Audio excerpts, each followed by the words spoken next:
성령론 19번째 시간입니다. 누가복음 1장 31절로 35절 말씀 함께 보도록 하겠습니다. 성자와 성령의 관계 안에서 살펴보는 거 두 번째입니다. 누가복음 1장 31절로 35절 말씀입니다. 제가 봉독하여 드리도록 하겠습니다. 보라, 네가 잉태하여 아들을 낳으리니 그 이름을 예수라 하라. 그가 큰 자가 되고 지극히 높으신 이의 아들이라 일컬어질 것이요 주 하나님께서 그 조상 다윗의 왕위를 그에게 주시리니 영원히 야곱의 집을 왕으로 다스리실 것이며 그 나라가 무궁하리라. 마리아가 천사에게 말하되 나는 남자를 알지 못하니 어찌 이 일이 있으리이까. 천사가 대답하여 이르되 성령이 내게 임하시고 지극히 높으신 이의 능력이 너를 덮으시리니 이러므로 나실 바 거룩한 이는 하나님의 아들이라 일컬어지리라. 아멘. 구약에서 성령 하나님이 창조주이시다라는 것을 확인했다면 오순절 기초로 직전과 직후로 하면 성령 하나님은 보혜사이시며 증언을 하시는 변호사다라고 이야기를 한 바 있습니다. 그렇게 보혜사가 되신 성령님께서는 우리의 삶에서 오직 예수 그리스도만이 구원이심을 확증하고 변호하시고 증언하십니다. 세상은 예수 그리스도를 거짓말쟁이로, 미친 자로, 거짓 교사로 고발합니다. 그리고 우리 역시도 예수 그리스도를 아무 능력이 없는 무능력자로 고발하곤 합니다. 그러나 그는 여전히 우리의 삶에서 구원자라는 사실을 성령님을 확증하여 줍니다. 우리는 먼저 성령님께서 증거하시는 내용이 되시는 예수님을 3번에 걸쳐 이야기해보고자 합니다. 오늘 본문은요, 예수님의 탄생과 관련해서 성령님이 어떤 일을 하셨는지에 대한 이야기입니다. 우리는 그 출생에서 성령님께서 지극히 높으신 이의 능력과 같이 임하시고 덮으시는 것을 확인하게 됩니다. 그 결과로서 하나님의 아들이실 것을 확증하게 된다는 것이죠. 특별히 누가는요, 지금 성령님의 사역을 동정녀 탄생으로 기술하며 성육신과 결부짓고 있습니다.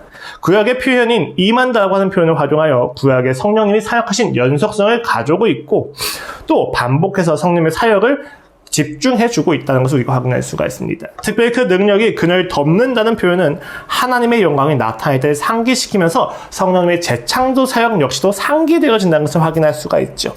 우린 여기서 성령님을 통해서 예수 그리스도의 출생 가운데 거룩함이 나타난다는 사실을 확인하게 됩니다. 단순히 남자를 알지 못하는 상태에서 이 일이 일어났다라는 정도의 수준에서 끝나는 것이 아닌 것이죠. 이처럼 구약에서의 연소성을 가지고 예수 그리스도의 탄생과 재창조를 찾고 또 예수 그리스도의 거룩함과 죄였음을 성령님이 보증해준다고 하실 때 우리는 그분의 증거하심과 보호하심으로 예수 그리스도의 무엇을 확신할 수 있고 또 그 확신이 우리의 현실에서 어떻게 찬양되어져야만 할지에 대해서 확인할 수가 있을 것입니다. 그리고 그 핵심은 거룩함에 있습니다.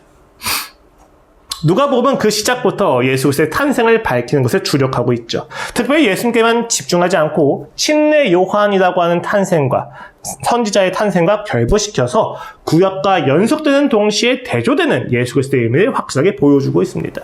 실제로 우린 요한과 예수 그리스도의 임신 사건이 각각 그 어머니들에게 다른 의미였다는 것을 확인할 수가 있어요. 먼저 요한의 경우는 어떻습니까?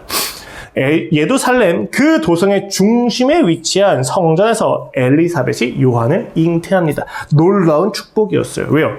엘리사벳에게 요한의 임신 자체는 복음일 수밖에 없었는데 왜냐하면 그녀는 임신을 못하는 중에 있었기 때문입니다. 그들은 나이가 들어 자녀를 낳지 못하고 있었기에 요한의 탄생은, 임신은 그녀에게 복음이었습니다. 그런데 마리아 입장에서 봅시다. 결혼도 하지 않은 처녀 마리아에게 예수 그리스도를 임신한 사건은 복음이 아니라 수치이고 처벌의 이유가 됩니다. 둘의 상황이 아주 역설적으로 보이는 것이죠. 한측은 신분도 높고 잘 살고 존경도 받는데 불임이라고 하는 마지막 약점과 장애물마저도 하나님이 해결해 주시는 것으로서 요한이 잉태가 됩니다. 한측은 신분도 낮고 겨우겨우 약혼을 했는데 그 약혼마저도 취소될 수밖에 없는 비극이 주어집니다. 굉장히 대조적으로 나타나는 것이죠. 천사는 먼저 사가랴에게 요한의 임신을 밝혀줍니다.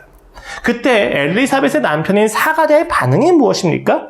사가랴가 천사에게 이르되 내가 이것을 어떻게 알리오? 내가 늙고 아내도 나이가 많은 아이다 라고 이야기를 합니다.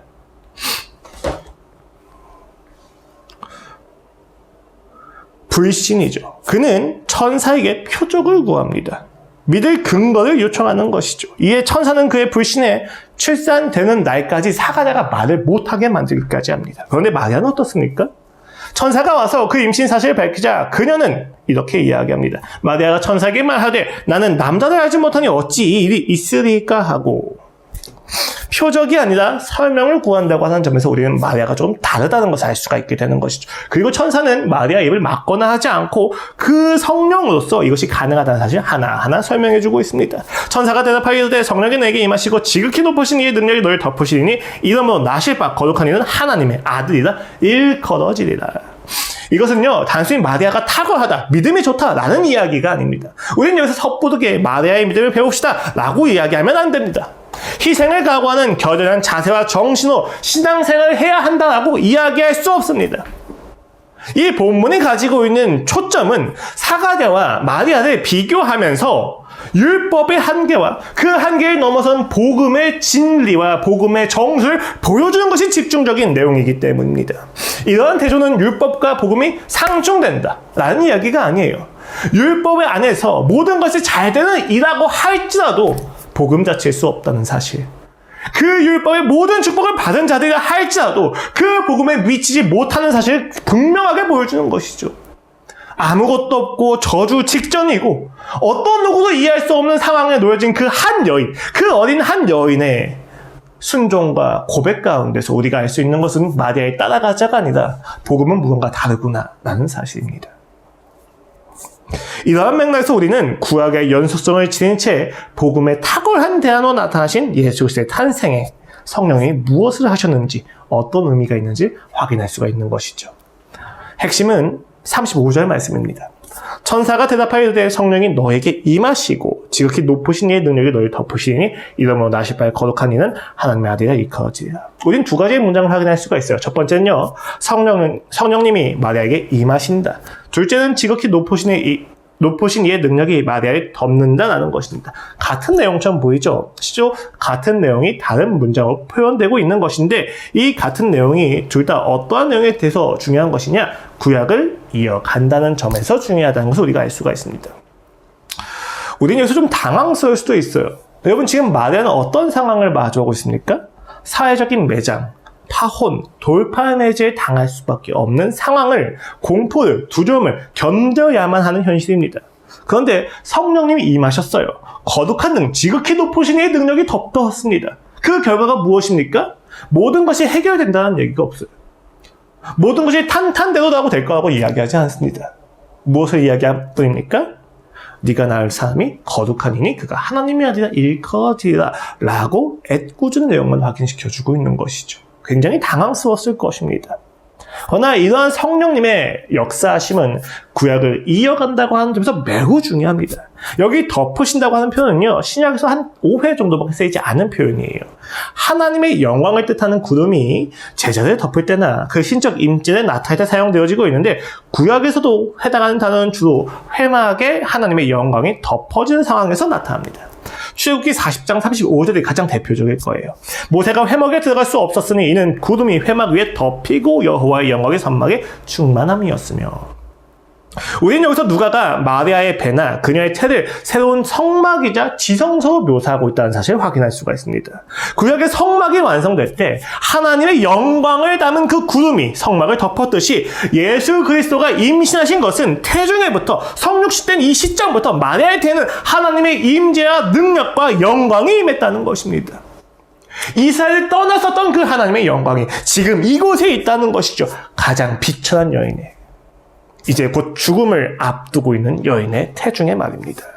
예수 그리스도께서 하나님의 임재 처소라는 사실, 성령은 그 출생부터 보여주고 있다는 것이죠. 마치 창세기 1장 2절에서 하나님의 영이 수면 위에서 운행하는 것처럼 말입니다. 이처럼 구약의 연속성을 두고 있는 상태에서 우리는 두 가지를 확인하게 됩니다. 첫 번째는요, 성령 하나님은 혼돈을 질서 있게 창조하신다고 하는 점에서 예수 그리스도의 탄생은 무질서를 다시 질서로 만드시는 하나님의 재창조의 이야기라는 것입니다. 예수 그리스도의 탄생이 지금 순리를 어긋나서 나타나고 있어요. 남자를 알지 못하는 여인이 잉태를 했습니다. 말이 안 되는 거죠. 질서가 어긋나지 않았습니까? 그런데 이 질서야말로 그 혼란과 무질서를 다시 질서로 잡아주신 하나님의 역설이었다는 거예요. 예수 그리스도의 탄생은 기존의 세상 질서와 다르다는 사실 계속해서 보여지고 있는 것입니다. 단순히 아무도 남들 알지 못하는 처녀가 임신했다, 와 놀랍다, 이 정도의 건국신화의 이야기가 아닌 거예요. 이분의 창조는 이분의 시작부터 세상과 너무 다른 질서가 보여지고 있다는 것이죠. 그 질서가 부딪혀 나타나는 것을 통해서 우리는 그가 진짜 왕이라는 사실을 확인하게 되는 것이죠. 그래서 실제 본문 앞뒤에 보시면 다윗의 왕위가 언급되는 건 역시도 확인할 수가 있습니다. 새로운 창조를 집행하신 데 충분히 자격을 갖추고 계시다는 것이죠. 이런 사실은요, 하나님의 구원이 이전 것을 모두 삭제시키는 방식으로 이루어지지 않는다는 사실을 확인시켜준다고 하는 점에서 또 새로운 점이에요. 재창조입니다. 다시 그 모든 질서를 잡는 분이십니다. 그런데 여러분, 하나님께서 예수님을 보내실 때 그 이전의 모든 죄의 역사와 모든 잘못된 것을 다 뒤집어 엎으신 다음에 예수님을 짠 하고 주지 않으세요. 그 힘듦과 더러움과 오욕과 모멸과 멸시와 천박함을 모두 다 가지고 있는 상태에서 예수님을 주십니다. 그리고 그 더러운 곳에서부터 예수님의 사역이 시작이 되는 것이죠. 여러분, 사실 예수님이 얼마나 모멸과 수치당했겠습니까? 그 동네에서 남편을 알지 못한 상태에서 낳은 아이입니다. 그 예수님이 당하는 수치와 모멸은 우리가 생각하는 것 이상으로 사회적으로 굉장히 많은 문제가 되었을 것이고 우리는 추측할 수가 있습니다. 근데 가장 그 낮은 곳에서부터 하나님은 시작을 하셨다는 것이죠. 무엇을 의미합니까? 우리의 낮은 것이, 우리의 더러움이 이스라엘 백성의 그 수치와 그 불안과 그 불신과 절망이 예수 그리스도의 구원을 결코 막을 수 없다는 사실을 확인시켜 주는 것이죠. 그 아픔과 고통과 슬픔과 절망을 끊지 않으시고 다시 품으시고 재해석하시는 예수 그리스도의 놀라운 구원을 우리는 여기서부터 확인할 수가 있다는 것입니다. 그 두 번째는요, 성령님은 예수 그리스도의 출생을 왕의 자격과 관련시킨다는 것입니다. 32절입니다. 그가 큰 자가 되고 지극히 높으신 이의 아들이라 일컬어질 것이요 주 하나님께서 그 조상 다윗의 왕을 그에게 주시니 영원히 야곱의 집을 왕궁으로 다스릴 것이며 그 나라가 무궁하리라. 여러분, 왕은 어떤 존재입니까? 비범한 존재이죠. 조금 더 깊이 생각을 해봅시다. 우주적으로 재창조를 이루어야 되는 분입니다. 어떤 분이야만 합니까? 강대한 로마를 이겨낼 수 있는 분이셔야만 합니다. 그렇다면 어떤 분이셔야만 합니까? 강대한 분이셔야죠. 수단과 방법을 가리지 않고 승리를 쟁취할 수 있는 분이셔야만 할 것입니다. 그들이 지금 맞아오는 세상은 굉장히 강대합니다. 지금까지 봐왔던 모든 식민지의 사례 속에서도 이만큼 강대한 적이 없는 상황이에요.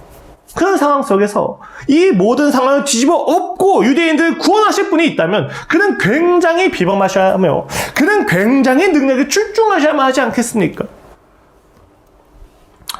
우리는 예수 그리스도의 탄생을 보면서 그가 그토록 비범하다라는 사실을 확인하기가 좀 어렵습니다. 물론 비범하시죠. 그 출생 자체가 정상적이지 않고 상식적이지 않습니다. 비범하죠. 그런데 그 비범은 범죄로 오해받기 좋은 상황이라는 점에서 비범합니다. 다른 이들과 다르게 굉장히 낮은 자리에 있다는 점에서 비범합니다. 아무도 알 수가 없는 것이죠. 이 비범함 자체는 세상과 다릅니다. 세상에서 이야기하는 비범은 왕으로서 자격이 출중하다는 점에서, 능력이 가득하다는 점에서, 남들은 천하고 천박하지만 그는 고급하고 그는 굉장히 높은 위치에 있다는 점에서 그를 정당화시키기 위한 비범함입니다. 근데 예수 그리스도의 비범함은 무엇입니까? 그는 세상과 다르게 누구보다 낮은 자리에서도 결코 부정하지 않다는 점에서 비범합니다. 그가 왕이신 조건, 그가 왕이실 수 있는 자격은 그 불가능을 가능하게 하신다고 하는 점에서 무엇을 가능하게 하셨냐 했었을 때 우리가 생각하는 불가능은 이길 수 없는 로마를 이긴다는 점, 결코 상대할 수 없는 골리앗을 돌멩이 하나로 이길 수 있다는 점에서 우리는 비범함이지만 예수님이 지금 보여주신 그 비범함, 그 불가능의 가능은 결코 사랑할 수 없는 자들을 사랑하신다고 하는 점에서 비범합니다. 결코 태어날 수 없는 곳에서 태어나신다는 점에서 그는 비범합니다. 우리는 이것을 거룩이라고 이야기할 것입니다. 세상과 구별되었다는 것이죠. 성령님이 마리아의 태에 임하셔서 그 임하신 가운데 예수님을 거룩하게 나셨다라고 했었을 때 우리가 확인해야 될 거룩은 단순히 무죄하시다라는 내용에서 끝나면 안 된다는 거예요. 물론 그것도 분명합니다. 예수 그리스도는 무죄한 가운데서 태어나셨습니다. 그런데 마치 멜기세덱에게 반차에 따랐다는 점을 증명하는 것과도 같죠. 그런데 단순히 그 정도에서 그치는 것이 아니라 그 무죄하심으로 태어나신 이유가 뭐냐는 거예요. 그 무죄하심으로 태어난 이유가 유죄한 자들의 모든 죄를 스스로 대속하기 위하여 무죄하셨다라고 이야기했었을 때 세상에서 이야기하는 비범함하고 너무 다르다고요. 세상에서 이야기하는 왕의 출생에 나타나는 비범함은 그 왕이 얼마나 능력 있는지에 대한 이야기인데 오늘 이 기독교의 본문에서 그가 비범하다는 것을 나타내는 방법은 그가 이 비범함을 통해서 너의 모든 죄와 너의 모든 악함과 너의 모든 부족함을 다 끌어안으실 것이다 라고 하는 점에서 비범하다는 것입니다. 누가 보면 애초에 처음부터 그것을 밝히고 들어가는 거예요. 예수님이 다르다는 사실을.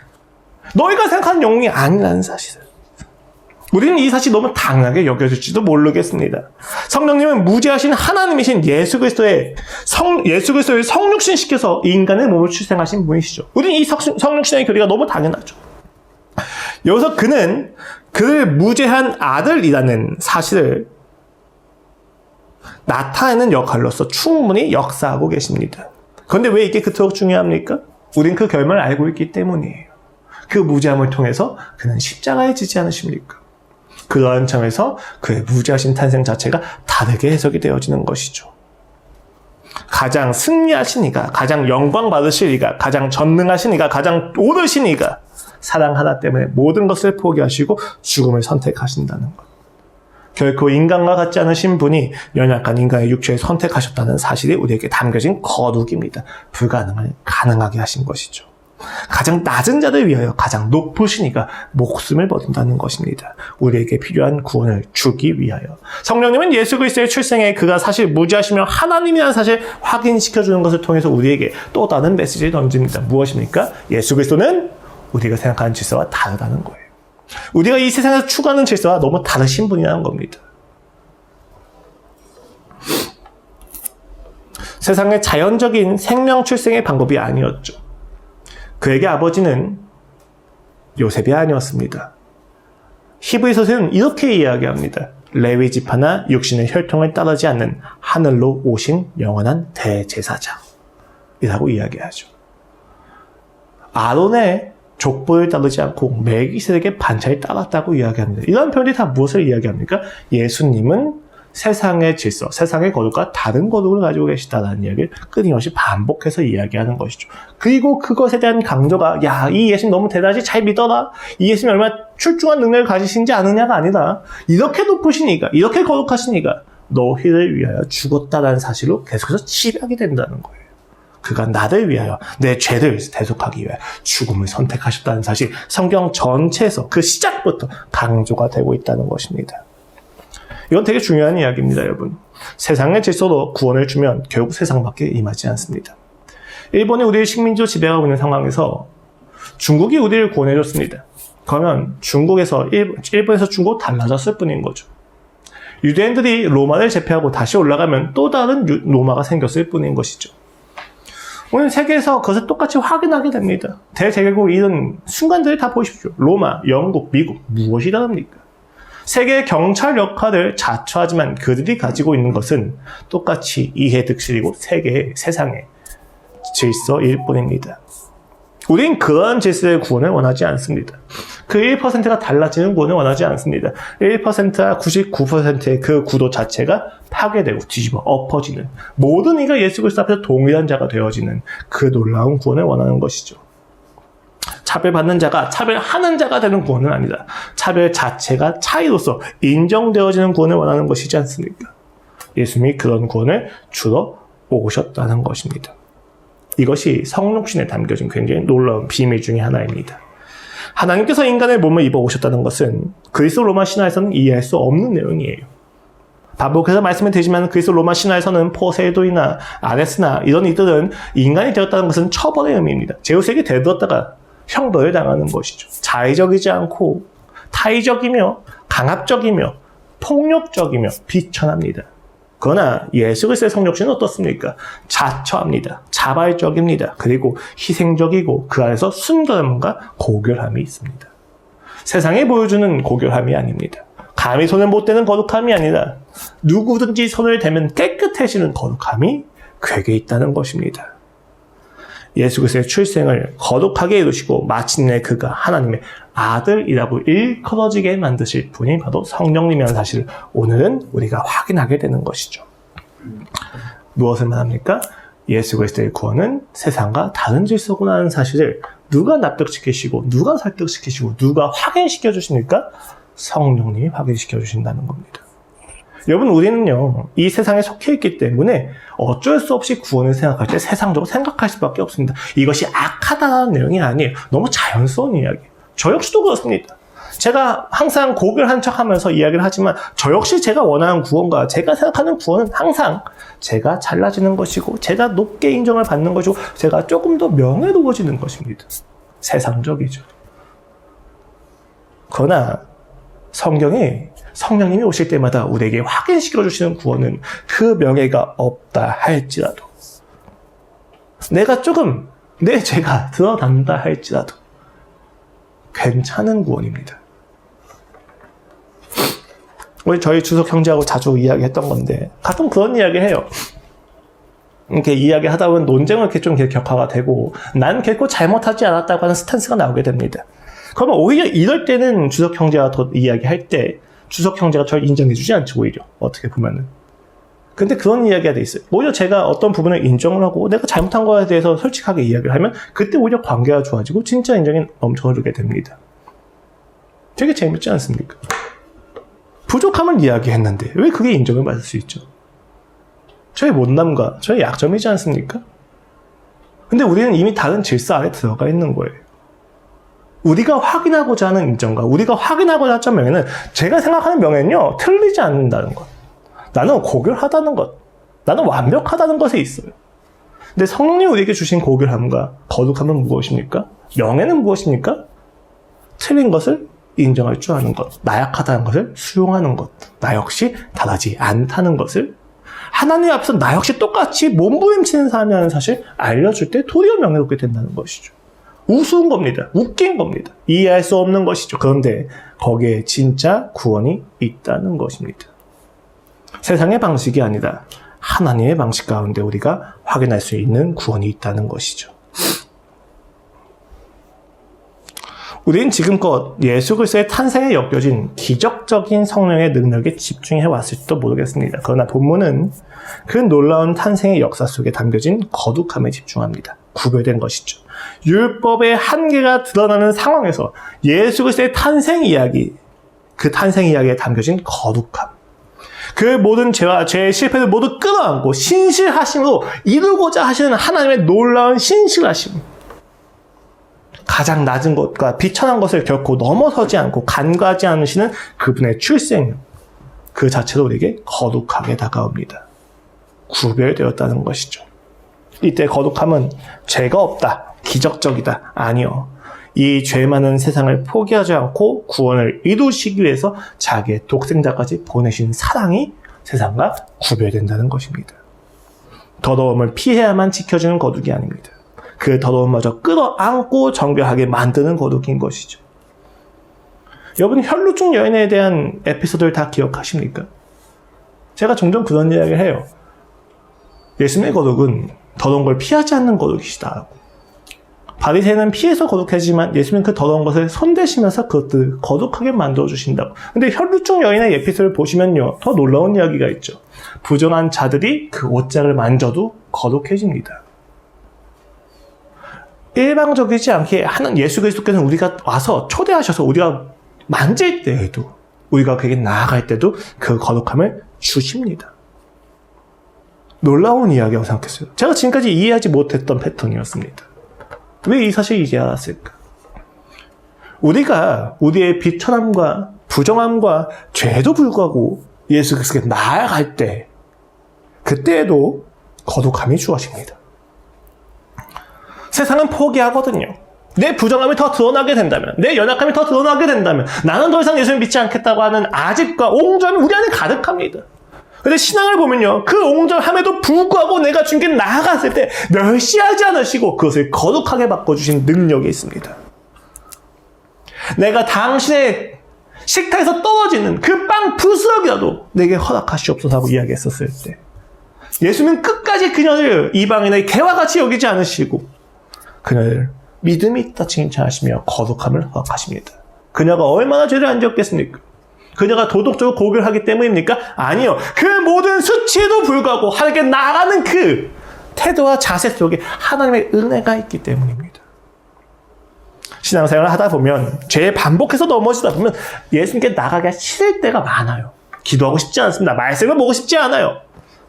그럼에도 불구하고 나아가려고 할 때 혹은 나가지 못하는 그 상태마저도 끊임없이 갈등하는 그것마저도 예수님은 거룩하게 하시는 능력이 있다는 것입니다. 세상과는 다른 거룩의 내용입니다. 결론적으로 성령님은 예수 그리스도의 출생에서 율법과는 구별된 구원의 모습을 증거하십니다. 아니 이 상이 뭐가 그렇게 중요한가? 이렇게 구별된 상이 뭐 중요한가? 우리가 이렇게까지 막 강조하고 기록할 필요가 있는가? 있습니다. 누가복음 2장입니다. 시므온이라고 하는 제사장이 메시아를 볼까 하는 예언을 듣고 노년이 되기까지 기다리는 상황입니다. 그때 마리아가 나타나고 예수님을 보자 드디어 깨닫게 됩니다. 이가 그 메시아구나. 그리고 나서 그가 이렇게 이야기합니다. 시몬이 그들에게 축복하고 그의 어머니 마리아에게 말하여 이르되 보라 이는 이스라엘 중 많은 사람을 패하거나 흥하게 하며 비방을 받는 표정이 되기 위해 세움을 받았고. 아니 메시아가 왔으면 축복을 어떻게 해줘야 됩니까? 야 형통하다 뭐 이런 식으로 얘기해야 되지 않겠습니까? 뭐라고 이야기합니까? 이 사람 때문에 이스라엘 가운데서 넘어지는 사람이 있을 거다. 이 사람 때문에 잘 되는 사람이 있을 거다. 그런 것 때문에 이 사람은 비방을 받는 표적이 될 거다. 비난을 당할 것이고 비방을 받을 것이며 음해를 당할 것이다. 그것을 위해서 세움을 받았다라고 예언을 하는 것이죠. 또 칼이 네 마음을 찌르듯 하리니 마리아에게 이야기한 게 무엇입니까?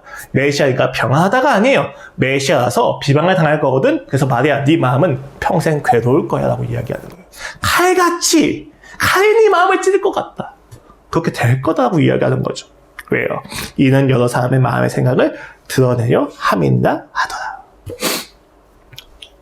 좀 폭력적이지 않습니까? 메시아를 낳은 여인에게 해야 될 예언의 내용이 아니지 않습니까? 여기 본문에서 이야기하는 이는 있죠. 또 칼이 네 마음을 찌르듯 하리니 이는 여러 사람의, 근데 여기 이는을 그러나로 바꿔서 번역한 게 조금 더 적절합니다. 또 칼이 네 마음을 찌르듯 하리니 그러나 여러 사람의 마음의 생각을 드러내려 함이니라 하더라. 무슨 이야기입니까? 네 마음이 찔리겠지만, 네가 참 고통스럽겠지만 이것을 통하여서 예수님 비방을 받는 것을 통하여서 많은 사람들의 마음의 생각이 무엇인지 드러내게 하시는 거야 하는 것이죠. 이게 왜 중요해요? 드러내셔야만 그 구원 사역을 이루시기 때문입니다. 십자가에 못 박히셔야만 무엇이 죄인지 분명하게 알려주실 수 있기 때문입니다. 그것을 예언하는 것이죠. 여러분 사랑이 왜 중요합니까? 사랑이 아니면 우리는 결코 죄를 인정하지 않기 때문입니다. 그 모든 것을 품는 사랑이 아니라면, 우리의 죄를 용서해 줄 수 있는 능력 있는 사랑이 아니라면 우리는 우리의 죄를 결코 마주하지 않습니다. 그것을 위해서 예수 그리스도께서 이 땅에 오셔서 십자가에 지시는 거죠. 왜 그 구별된 사랑이 중요하냐? 그 구별된 사랑으로 인하여서 우리는 우리가 추구하는 것이 죄다는 사실을 깨닫게 됩니다. 우리가 추구하는 사랑과 행복의 결과가 예수 그리스도를 못 박는 것이었다는 사실을 알게 됩니다. 이것은 매우 중요합니다, 여러분. 율법이 주는 구원은요, 우리의 속마음과 상관없이 행동만 변화시킵니다. 한 부자가 자신의 부유함에 죄책감을 가지고 기부를 열심히 합니다. 그러나 자신의 회사에서 착취하는 구조를 바꾸지 않습니다. 이것이 정말로 회심이 맞습니까? 율법은 이것을 회심이라고 이야기합니다. 예수 그리스도는 이것을 회심이라고 이야기하지 않습니다. 그 부자가 진정으로 회심을 했다면 자신의 모든 재산을 드리거나 나누거나 혹은 그 착취하는 구조 자체를 바꾸는 것으로 나타난다는 것이죠. 예수 그리스도의 구원은 부자의 죄가 부유함에 있는 것이 아니라 하나님이 없는 부유함에 있다는 것을 알게 하신다는 것이죠. 그 모든 소유가 하나님께 있다는 것을 확인하게 되었을 때 우리의 인생은 바뀌게 된다는 것입니다. 무엇이 진정한 회심이겠습니까? 행동이 아니라 질서가 바뀌는 것이 회심이라는 것이죠. 무엇이 이를 가능하게 합니까? 심판, 처벌, 율법, 통제? 아니요. 사랑입니다. 사랑만이, 그 공의와 분리되지 않는 사랑만이 그러한 구원을, 회심을 가져다 수 있다는 것입니다. 성령님은 우리에게 구원을 주실 때도 그렇습니다. 심판만 하시는 판사가 아닙니다. 수용만 해주시는 방관자도 아닙니다. 그는 사랑이십니다. 자녀 대신에 자녀의 죄를 뒤집어 쓰고 사형을 자처하는 부모님의 모습으로 우리에게 성령님은 보여주십니다. 공의와 사랑이 동시에 만족되는 곳에서 우리는 우리의 진짜 죄를 마주하게 되고 하나님 앞에 나아가서 회개하게 되는 것이죠. 우리는 그것을 가능하게 하는 것을 능력이라 이야기하지 않고 사랑이라고 이야기하는 것입니다. 오늘 우리는요, 누가복음 1장을 통해서 예수 그리스도의 탄생에 있는 성령 하나님의 사역을 확인했습니다. 성령님은 마리아에게 임하셨고 지극히 높으신 이의 능력으로 그녀를 덮었습니다. 생물학적 법칙을 거스르는 기적을 보여주기 위한 뿐만이 아니라 태초에 수면 위를 운행하시는 그 영이 혼돈과 공허뿐인 인간의 역사 속에 다시 개입하셔서 새로운 창조를 시작하시겠다고 하는 신호탄입니다. 다른 질서의 이야기가 시작된다는 것이죠. 그 방법은 무엇이었습니까? 예수 그리스도의 출생부터 보면 그 출생을 거룩하게 구별하는 것이었죠. 비범함입니다. 나의 능력을 높이기 위한 비범함이 아니라 모든 이를 사랑하기 위한 비범함과 능력입니다. 질서가 달라진다는 것이죠. 오늘날 우리가 살아가는 현실을 다시 한번 돌아봅시다. 우리는 여전히 사가랴처럼 요한의 아버지처럼 어찌 이 일이 가능하겠습니까? 라고 말하며 불가능한 상황을 마주할지도 모르겠습니다. 우리의 죄, 율법 안에서 보여지는 우리의 표면적인 그 악함에 좌절하고 절망하여서 이 깨어진 관계를 다시 회복할 줄 몰라서 강팍한 마음과 옹졸함을 가지고 하나님과의 관계에서 여전히 절망을 토로할지도 모르겠습니다. 율법의 잣대로 보면 우리는 여전히 실패자이며 가능성 없는 존재로서 남아있는 것을 선택하실지도 모르겠습니다. 그러나 그 절망의 자리에 성령님이 찾아오십니다. 마리아를 덮으셨던 그 전능하신 사랑으로 우리의 마음을 덮으실 것입니다. 우리 안에서 끊임없이 증언하실 것입니다. 너의 어떠함이 아니라 예수 그리스도의 거룩함으로 너는 이미 하나님의 자녀라는 사실을. 너의 부족함 때문에 내가 너를 떠난다가 아니라 너의 부족함에도 불구하고 내가 너를 사랑한다는 사실, 성령님이 오시면 다시 드러내 보여주실 것입니다. 그는 우리의 행위가 아니라 예수 그리스도의 십자가의 사랑을 근거로 우리를 변호하시고 증언하시고 보호하시기 때문입니다. 그렇기 때문에 우리는 절망 가운데서 소망을 노래할 것입니다. 절망이 없어질 거라고 이야기하지 않습니다. 고통이 없어질 거라고 이야기하지 않습니다. 절망과 고통 가운데서도 소망을 이야기할 수 있는 비결이 성령님에게 있다는 것입니다. 힘의 논리와 자본의 논리와 율법의 논리를 무너뜨리시고 성령의 사랑의 질서를 가지고 생명의 질서를 가지고 우리를 살려내실 겁니다. 그러니 성령님께 구하십시오. 내 힘은 사랑할 수 없고 내 의지로는 거룩할 수 없으니 마리아에게 덮으셨던 그 능력으로 나를 덮어주시옵소서. 그리하여 다시 한번 이 세상의 질서로 살아가는 것이 아니라 예수 그리스도의 사랑의 질서로 내가 살아가며 그 깊이를 배우고 그 넓이를 배우며 내가 이 땅에서 당신의 흔적을 조금이라도 남길 수 있도록 주여 내게 함께하여 주시옵소서. 불가능을 가능케 하는 성령님의 역사가 여기에 있습니다. 심판이 아닌 사랑으로 세상을 구원하시고 승리가 아닌 패배로 도리어 승리를 이뤄내신 놀라운 질서가 이곳에 있습니다. 그런데 우리는 그 실패 앞에서 끊임없이 머뭇거릴 수밖에 없는 것도 사실입니다. 그러니 여러분 용기를 내십시오. 실패라 할지라도 예수 그리스도를 붙잡고 나아가는, 다시 오실 그분을 믿고 나아가는 싸움을 다시금 시작하십시오. 여러분, 이 땅은 우리에게 안식처가 아닙니다. 이 땅은 우리에게 목표가 아닙니다. 이 땅은 우리가 하나님의 나라에 다다르기 위한 과정입니다. 그 과정 가운데서 성령으로 일어나요. 성령님을 의지하는 것을 통하여 이 땅 가운데 예수 그리스도의 사랑을 흘려보내는 통로가 되실 수 있도록, 거룩한 삶이 될 수 있도록 주님의 이름으로 축복합니다. 기도하시겠습니다.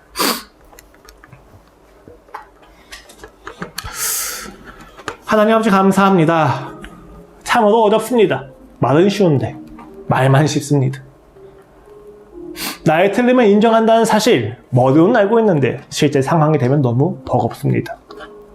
죽음을 안다 할지라도 나아가는 용기, 내 인생의 전부가 부정당한다 할지라도 예수 그리스도가 옳다는 사실을 고백하는 신앙, 아는데 어렵습니다. 도와주시옵소서. 도와주시옵소서. 혈루증 여인이 당신의 옷장을 만지듯이 주님께 나아갑니다. 주님의 오심을 기다리며 간절함을 가지고 믿음 없음을 도와달라고 했던 그 아비처럼 주님 앞에 나아갑니다. 아버지, 주님의 사랑을 의지하여 나아가오니 도와주시옵소서. 도와주시옵소서. 그 용서를 보게 하시고 누리게 하시고 예수 그리스도를 만나게 하여 주시옵소서. 나의 부족함과 나의 악함에 절망하시기를 그만하게 하시고 당신의 선하심과 당신의 사랑과 당신의 용서하심을 내가 보고 힘을 얻게 하여 주시옵소서. 세상과는 다른 질서로 우리를 구원하신 예수 그리스도를 믿으며 세상과 다른 질서로 이 땅을 살아가고자 합니다. 주님, 성령님, 우리에게 임하셔서 우리를 도와주시고 예수 그리스도를 증언하여 주시옵소서. 감사합니다, 주님. 각자의 현장으로 나아갈 새날 지체 한 명 한 명을 위하여 기도하오니 아버지 붙잡아 주시옵소서. 함께 견디고 버텨 주시옵소서. 감사합니다, 주님. 예수 그리스도 이름으로 기도합니다. 아멘.